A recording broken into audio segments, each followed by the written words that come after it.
അപ്പോഴേ നമ്മുടെ ശരീരത്തിനും മനസ്സിനും ആത്മാവിനും വിശുദ്ധി ഉണ്ടാവുകയുള്ളൂ.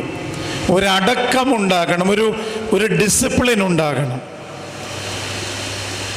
നമുക്ക് വളരെ സുപരിചിതമായ വേദഭാഗമാണ് ഞാൻ മുമ്പേ പറഞ്ഞത്.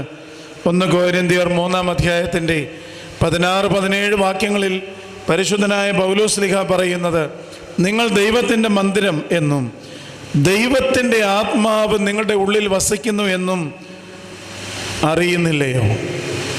ഇത് പറയുമ്പോഴും നമുക്കൊരു തെറ്റായ ധാരണയുണ്ടോ എന്ന് ഞാൻ സംശയിക്കുന്നു.